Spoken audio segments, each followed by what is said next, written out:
Hello student. Professor की कलम से इस कार्यक्रम में आपका स्वागत है। आज के इस लेक्चर सीरीज में हम 4 टाइप्स ऑफ प्रेजेंट टेंस की बात करेंगे। टेंसेस, सेंटेंस फॉर्मेशन और पार्ट्स ऑफ स्पीच। ये 3 इंपॉर्टेंट चीजें हैं जो किसी भी इंग्लिश के स्टूडेंट को पता होना जरूरी है। यदि आपको ऐसा लगता है कि इंग्लिश आपको आसानी से समझ में आए, आसानी से लिखावट में आए, आसानी से बोलना आए, तो आपको ये 3 चीजें, हमने कहा parts of speech, sentence formation और टेंसेस, ये 3 चीजें बहुत इंपॉर्टेंट है।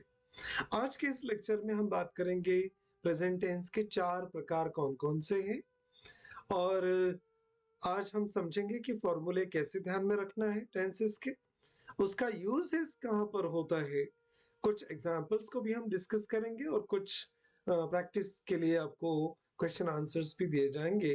तो let us talk about 4 types of present tense. The purpose of understanding the 4 types of tenses is to learn the formula structure of each tense. हम चारों कौन कौन से सब टाइप्स है उनके प्रकारों को समझेंगे, फॉर्मूले को डिस्कस करेंगे। ये सारे फॉर्मूले सिर्फ अफर्मेटिव सेंटेंसेस में नहीं, ये नेगेटिव्स में कैसे यूज होंगे और इंटरोगेटिव सेंटेंसेस बनाते समय भी इनका सही तरीके से कैसे इस्तेमाल करना है उसको भी हम समझेंगे। एक साथ साथ और टास्क को कंप्लीट करना है, identify the correct tense in everyday sentences. ये 4 प्रकार टेंस के सीखने के बाद आप जब भी कुछ पढ़ेंगे देखेंगे तो आपको करेक्टली उन सेंटेंसेस का टेंस भी आइडेंटिफाई करते आना चाहिए। कुछ क्लास वर्क और होम असाइनमेंट की भी हम बात करेंगे। अब जिन 4 प्रकारों के सिंपल प्रेजेंट टेंस या कंटिन्यूअस टेंस, परफेक्ट टेंस की हम बात करेंगे, उसमें से प्रेजेंट टेंस के कौन कौन से 4 प्रकार है समझ लेते हैं। प्रेजेंट टेंस का पहला प्रकार है सिंपल प्रेजेंट टेंस। इसे आप प्रेजेंट इंडेफिनिट टेंस इस नाम से भी जानेंगे। ये सिंपल प्रेजेंट टेंस यूज कहां पर होता है? आपकी हैबिट्स, आदतें दर्शाने के लिए। जो फैक्ट्स होती है, वो साइंस की हो, मैथ्स की हो, ज्योग्राफी की हो, इन सारे फैक्ट्स को दर्शाने के लिए आपको सिंपल प्रेजेंट टेंस का यूज करना है। और रूटीन्स, आपके डेली रूटीन की जो बातें आप हर रोज आदतन हमेशा करते हैं, सिर्फ इन्हीं चीजों को दर्शाने के लिए सिंपल प्रेजेंट टेंस का यूज आपको करना है। दूसरा है present continuous tense. Action happening now और अराउंड नाउ। अभी जब मैं बात कर रहा हूं, आप जब उस चीजों को, उन चीजों के बारे में बता रहे हैं, उस समय वह क्रिया शुरू चाहिए। मैं बताते समय अगर वो क्रिया शुरू है तो ऐसी क्रियाओं को दर्शाने के लिए आपको प्रेजेंट कंटिन्यूअस टेंस का यूज करना है।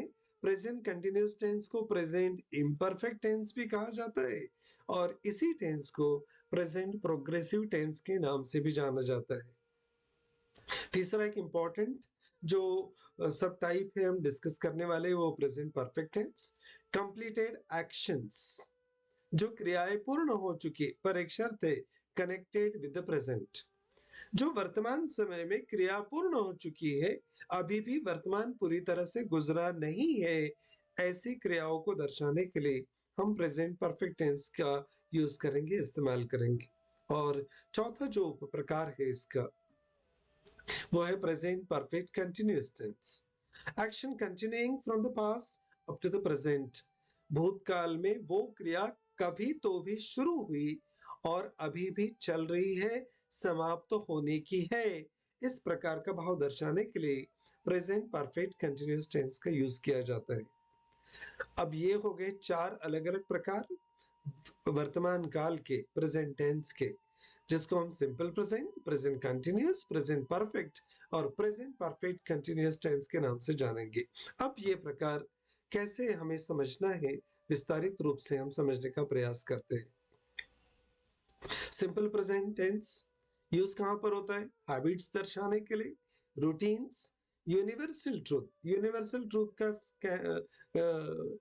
अर्थ ये होता है कि जो चीजें त्रिकाला बाधित सत्य है, आज भी सही है, कल भी सही रहेगी और भूतकाल में, वर्तमान काल में, भविष्य में भी वो सच थी। ऐसी चीजों को दर्शाने के लिए भी आपको सिंपल प्रेजेंट टेंस का यूज करना है। कुछ फैक्ट्स होंगे, हमने कहा कि वो मैथमेटिक्स के सत्य हो सकते हैं, वो साइंस के कुछ सत्य हो सकते हैं, वो ज्योग्राफी से रिलेटेड कुछ फैक्ट्स हो सकते हैं। इनको सिर्फ सिंपल प्रेजेंट टेंस में ही बताना है और आपकी आदतन जो क्रियाएं बार बार रिपीट होती है, ऐसी रिपीटेड एक्शंस भी आपको सिंपल प्रेजेंट टेंस में ही दर्शानी है। अगर वो सेंटेंस अफर्मेटिव है, अगर वो सेंटेंस सकारात्मक है, उसका फॉर्मूला कैसे होगा? पहले सब्जेक्ट, सब्जेक्ट के बाद में वर्ब का फर्स्ट फॉर्म। यहाँ पर एक शर्त रहेगी कि हमेशा वर्ब के जो अलग अलग 4 फॉर्म्स हम सीखेंगे, उसमें से सिर्फ वर्ब का फर्स्ट फॉर्म ही यहाँ पर आपको यूज करना है। कभी कभी उसे यस, ईएस या आईईएस ये सफिक्सेस भी लगाते हैं, और अगर है तो एंड में आपको ऑब्जेक्ट का इस्तेमाल करना है। तो सब्जेक्ट प्लस वर्ब का first form, yes, ES, IES suffixes plus object, ये आपका सिंपल प्रेजेंट टेंस का फॉर्मूला हो गया। यही चीज आपको अगर निगेटिव में यूज करना है, तो सब्जेक्ट के बाद में डू या डज ये हेल्पिंग वर्ब लेने पड़ेंगे, उन्हें नॉट लगाना पड़ेगा, और उसके बाद वर्ब का फर्स्ट फॉर्म यूज करके एंड में आपको ऑब्जेक्ट लिखना है। एक बात यहाँ ध्यान ध्यान में रखने लायक है, यहाँ जो कर्सर हम घुमा रहे हैं, डू डज के बाद में अगर आपने नॉट लिया है, तो वर्ब का फर्स्ट फॉर्म, ओरिजिनल फॉर्म ही आपको लिखना है। जहां कहीं भी do, does, did, shall, will का इस्तेमाल होगा, may, might, can, could, would, dare, need वगैरह, इन सभी के सामने वर्ब का फर्स्ट फॉर्म ही लगेगा। तो अफर्मेटिव में और निगेटिव में ये बात आपको ध्यान में रखनी है। इसी को आपको verbal question, yes no type question बनाना है। तो जो डू डज सब्जेक्ट के बाद में आते हैं निगेटिव में, वही डू डज डीड क्वेश्चंस बनाते समय सिंपल प्रेजेंट टेंस में डू और डज बिल्कुल सामने आएंगे, पहली जगह पर आएंगे। तो डू और डज पहले लेंगे, उसके बाद में सब्जेक्ट आएगा, फिर वर्ब का ओरिजिनल फर्स्ट फॉर्म, फिर ऑब्जेक्ट। तो सब्जेक्ट, वर्ब और ऑब्जेक्ट, इस क्रम को हम सुविधा अनुसार चेंज करेंगे। अफर्मेटिव में ये फॉर्मूला अलग रहेगा जैसा हमने बताया, नेगेटिव में डू नॉट, डज नॉट का इस्तेमाल होगा, और यही डू डज सिर्फ इंट्रोगेटिव सेंटेंसेस में, वर्बल क्वेश्चंस में सामने आएंगे। अब कुछ एग्जांपल्स भी डिस्कस करते हैं। I play cricket every Sunday. I play cricket every Sunday, ये डेली की आदत हो सकती है, ये रूटीन हो सकता है, इसलिए हमने सिंपल प्रेजेंट टेंस का यूज किया। यहाँ आई सब्जेक्ट है, प्ले वर्ब का फर्स्ट फॉर्म है, क्रिकेट यहाँ पर ऑब्जेक्ट है, और एवरी संडे ये हैबिचुअल एक्शंस को दर्शाता है। तो ये हो गया सिंपल प्रेजेंट टेंस का example. She teaches English. I play और शी टीचेस, ये दोनों वर्ब आप ध्यान से देखो। आई के सामने जिस प्ले वर्ब का हमने यूज किया है, वहां एस, ईएस, आईएस नहीं लगा है। ये कहाँ लगता है? सिर्फ ही, शी, इट के सामने, इसलिए शी टीचेस इंग्लिश इस प्रकार का सेंटेंस होगा। इसी को अगर निगेटिव करना है, तो they do not waste time. They do not waste time, तो दे के बाद में हमने डू नॉट का यूज किया है। अगर ही, शी, इट रहता तो हम डज नॉट का यूज करते। सिंपल सिंपल बात ध्यान में रखना, सब्जेक्ट अगर third person singular number, noun या प्रोनाउन, किसी भी व्यक्ति का नाम, वस्तु का नाम, जगह का नाम अगर एक है, या ही, शी, इट प्रोनाउन से, तो उनके सामने ही आपको डज या डज नॉट का यूज करना है। इसी को अगर आपको क्वेश्चन बनाना है, तो डज ही लिव इन भंडारा, इस प्रकार का ये क्वेश्चन भी बनता है। तो सिंपल प्रेजेंट टेंस में अफर्मेटिव सेंटेंस बनाने के लिए डू नॉट, डज नॉट का यूज करके निगेटिव सेंटेंस बनाने के लिए, या डू, डज, डीड को बिल्कुल सामने लेकर क्वेश्चन बनाने के लिए अलग अलग तरह से हम सिंपल प्रेजेंट टेंस को समझ सकते हैं। सिंपल प्रेजेंट टेंस के कुछ इंपॉर्टेंट रूल ध्यान में रखना। आई, वी, यू और दे के सामने वर्ब को यस, ईएस, आईएस नहीं लगता। फिर से दोहराते हैं, आई, वी, यू और दे के सामने कभी भी वर्ब को यस, ईएस, आईएस सफिक्सेस नहीं लगेंगे, वर्ब का ओरिजिनल फर्स्ट फॉर्म ही यूज करना है। यदि सब्जेक्ट ही, शी, इट है या कोई सिंगुलर नाउन है, तो उसके सामने वर्ब का फर्स्ट फॉर्म जब भी आप लगाएंगे, सुविधा अनुसार उसे यस, ईएस या आईईएस सफिक्सेस लगाना है। इस वीडियो को बार बार रिवाइंड करके देखना, नियम आपके समझ में आ जाएंगे। एग्जाम्पल देख लो, आई वर्क, दे वर्क और ही वर्क्स होता है। रिया वॉचेस टीवी होता है। तो आई और दे के सामने हमने यस, यस, आई एस बिल्कुल नहीं लगाया, और ही के सामने यस लगा है वर्क्स, और रिया वॉचेस हुआ है, हमने वॉच को ईएस सफिक्स लगाया है। ये कॉमन टाइम एक्सप्रेशंस क्या दर्शाते हैं? Everyday, usually, often, always, sometimes, never, इस प्रकार के शब्द सिंपल प्रेजेंट टेंस में आपको दिखाई देंगे। तो कुल मिलाकर ये ताना बाना हो गया सिंपल प्रेजेंट टेंस का। अभी बात करते हैं प्रेजेंट कंटिन्यूअस टेंस की। हमने कहा प्रेजेंट कंटिन्यूअस टेंस का यूज कहां पर होता है? जब आप उस घटना के बारे में बता रहे उस समय वो क्रिया शुरू होनी चाहिए, that is the condition. The moment you are telling about certain actions, the action must be going on. उस समय वो क्रिया happening, an action happening now, अभी वो क्रिया चल रही है वर्तमान में, तब आपको present continuous tense का यूज करना है। अगर वो सेंटेंस अफर्मेटिव है, सकारात्मक सेंटेंस है, तो उसमें सब्जेक्ट के बाद में एम, इज, आर में से appropriate to be form of verb लेना है। वर्ब में यहाँ पर आईएनजी लगता है, जिसको हम वर्ब का फोर्थ फॉर्म भी कहते हैं, और एंड में अगर है तो ऑब्जेक्ट लिखना है। तो subject plus am is are plus V I N G plus object, ये आपका हो गया फॉर्मूला नंबर 2। इसी के आधार पर आपको नेगेटिव भी करना है। एक बात ध्यान में रखना, अगर सेंटेंस में am is are to be form of verb दिखाई देते हैं, तो बिना दिक्कत के उन्हें नॉट लगाकर सेंटेंसेस नेगेटिव किए जा सकते हैं। पर फॉर्मूला क्या होगा? Subject plus am is are plus not plus V I N G plus object. ING suffix लगाते समय एक बात ध्यान में रखना कि आईएनजी हमेशा वर्ब के फर्स्ट फॉर्म को ही लगता है। इसी को अगर आपको इंट्रोगेटिव या वर्बल क्वेश्चन या एस्नो टाइप क्वेश्चन बनाना है, तो सब्जेक्ट के बाद में जो एमिजार आते हैं उनको बाहर निकालकर स्टार्टिंग में लिख दीजिए, am is are plus subject plus verb ING plus object. इस प्रकार का वो वर्बल क्वेश्चन हो जाता है। कुछ एग्जांपल्स देखो आपके स्क्रीन पर। I am reading a book, she is writing a letter, they are not playing outside, are you listening to me. इस प्रकार के अलग अलग क्वेश्चंस, पर इसमें एक बात ध्यान में रखना, एमिजार प्लस वर्ब आईएनजी, इस बात को हमने ना तो कम किया ना तो अधिक किया। नियम में जो बना है कि एमिजार और वर्ब में आईएनजी होना जरूरी है, इन दोनों चीजों को हमने अपने अपने तरीके से यहाँ पर यूज किया है। प्रेजेंट कंटिन्यूअस टेंस में ध्यान रखने वाली चीजें कौन सी है? Am is to be form of verb का इस्तेमाल सिर्फ आई के सामने होगा। इज ये to be form of verb सिर्फ ही, शी, इट के सामने लगेगा। वी और यू और दे के सामने आर का प्रयोग होगा। यहाँ एक बात और ध्यान में रखना, यू ये सेकंड पर्सन सिंगुलर और प्लूरल में एक जैसा ही दिखता है।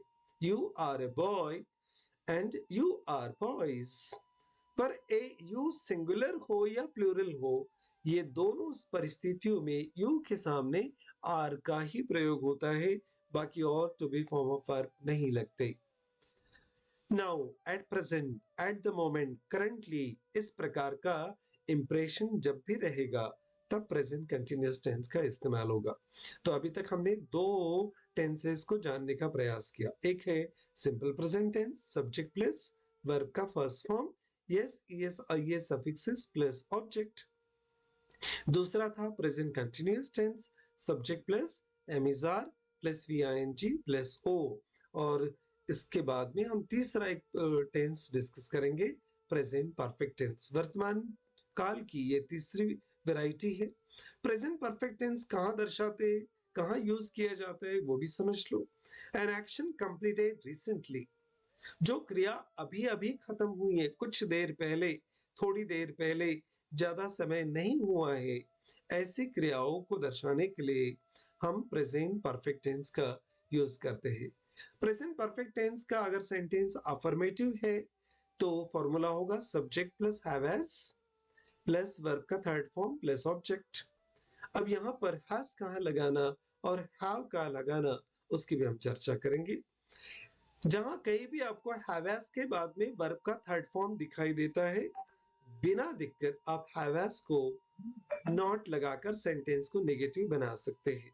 तो सब्जेक्ट प्लस हैज और have plus not plus verb का थर्ड फॉर्म प्लस ऑब्जेक्ट, ये नेगेटिव का फॉर्मूला हो जाएगा।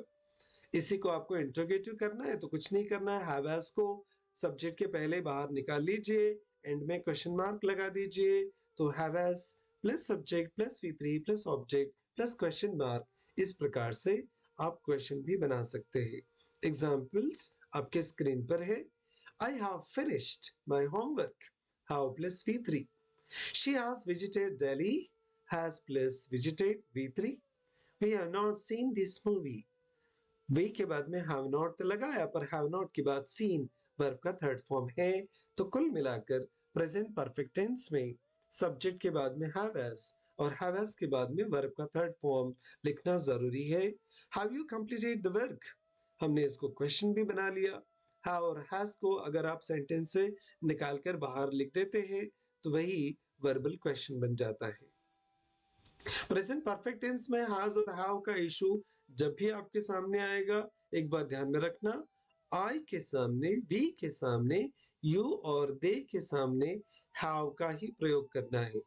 दूसरी भाषा में अगर वो नाउन या प्रोनाउन प्लूरल है, बहुवचन है, तो हैव लगाना। ही शी इट सिंगुलर नाउन अगर है तो उसके सामने हैज लगाना। अगर वो सिंगुलर नाउन है या प्रोनाउन है तो उसके सामने हैज का ही प्रयोग करना।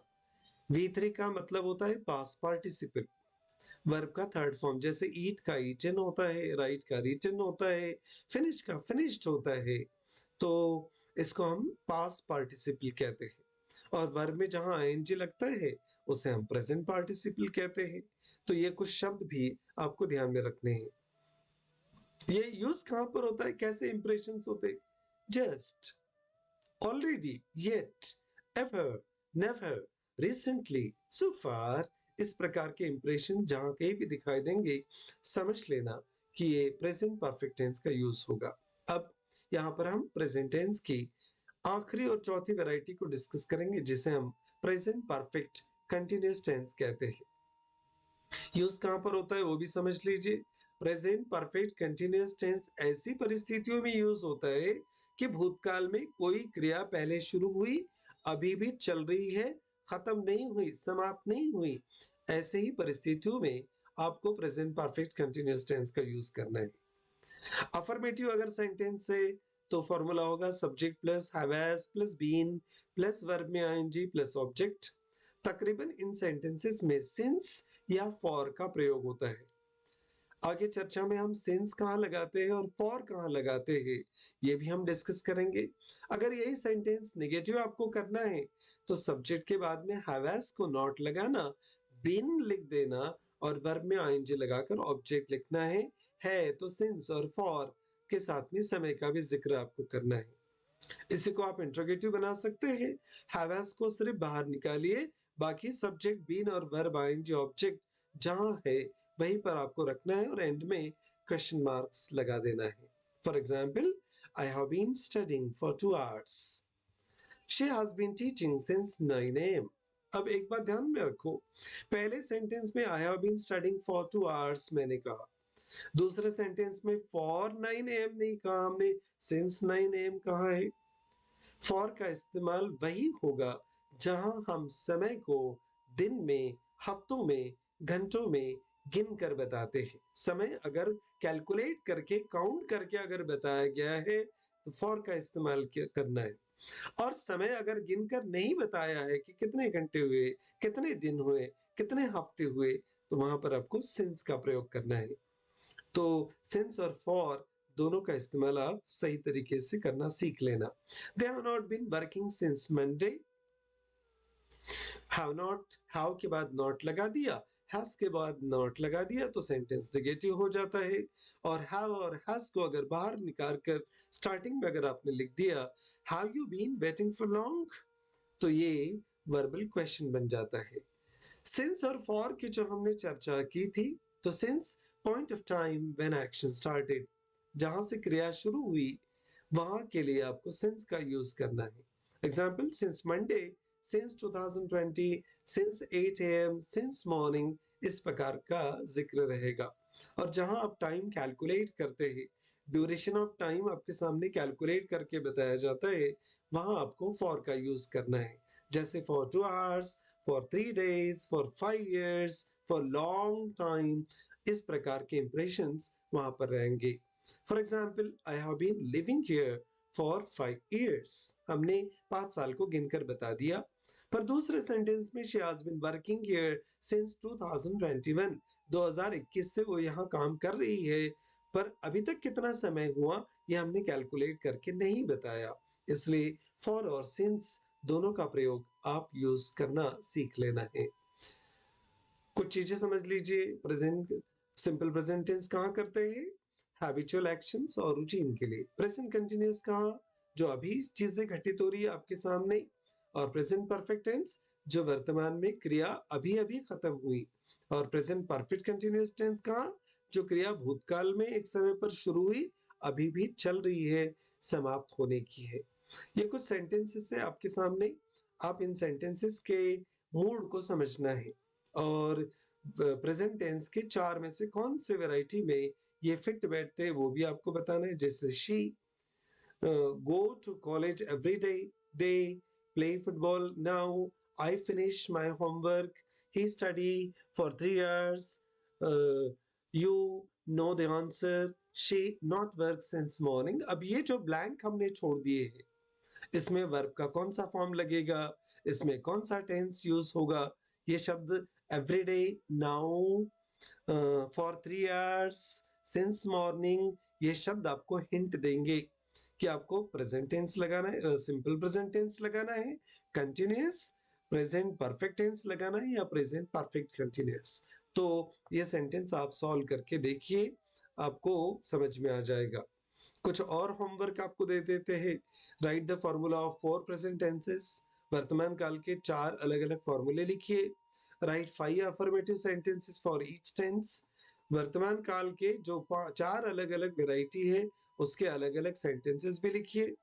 Right 3 negative sentences of each tense, यहाँ 3 बोला है, आप 4 भी लिख सकते हैं। सभी के नेगेटिव सेंटेंसेस लिख के देखिए और सभी टेंसेस के 4 इंट्रोगेटिव सेंटेंसेस भी बनाइए अपनी मर्जी से। और एक काम करना है, identify the tense in 10 sentences from your text books और न्यूज़पेपर। आपका जो भी प्रिस्क्राइब टेक्स्ट बुक है जहां से आप रोज पोएट्री पढ़ते हैं, तो जहां भी चैप्टर्स आपको दिखेंगे या न्यूज़पेपर की खबरें भी आप पढ़ते हैं, तो वहां 10 कोई भी चुनिंदा सेंटेंस ले लेना और सिंपल प्रेजेंट टेंस से लेकर प्रेजेंट परफेक्ट कंटिन्यूअस टेंस तक जो वैरायटी वहां पर आपको दिखती है वो पहचानने की कोशिश करना कि ये कौन सा टेंस है। Right a short paragraph using all 4 present tenses. एक 100-120 वर्ड्स में आप ऐसा एक पैराग्राफ लिखने का प्रयास कीजिए जहां आप प्रेजेंट टेंस के चारों अलग अलग वैरायटी का यूज करेंगे आपकी और पैराग्राफ की आवश्यकता के अनुसार। और एक काम करना है, underline the verbs and label the tense used. जो भी आप सेंटेंस पढ़ेंगे उस सेंटेंस के वर्ब को अंडरलाइन कीजिए और वो कौन सा टेंस है ये बताने का प्रयास कीजिए। ये कुछ रिवीजन के लिए क्विज है, या आप अपने आप से सवाल पूछिए और आंसर देने का प्रयास भी आप कीजिए। सिंपल प्रेजेंट टेंस और present continuous, present perfect tense, present perfect continuous कब कब इस्तेमाल होता है ये भी आपको ध्यान में रखना है। वर्ब के कौन से फॉर्म लगते हैं, to be form of verb कौन से लगते हैं, हाउ कहाँ लगता है, हैज कहाँ लगता है, ये हमने विस्तारित रूप से आपको बता दिया। उम्मीद करते हैं कि ये डिस्कशन आपको प्रेजेंट टेंस और प्रेजेंट टेंस की 4 वैरायटी को समझने के लिए प्रयास करेगा। ये वीडियो यूट्यूब पर अवेलेबल है, ग्रामर प्लैनेट वे डॉक्टर उमेश बंसोड़ इस चैनल पर। Thank you very much. You can watch this video on this YouTube channel as well. Thank you very much for watching this video.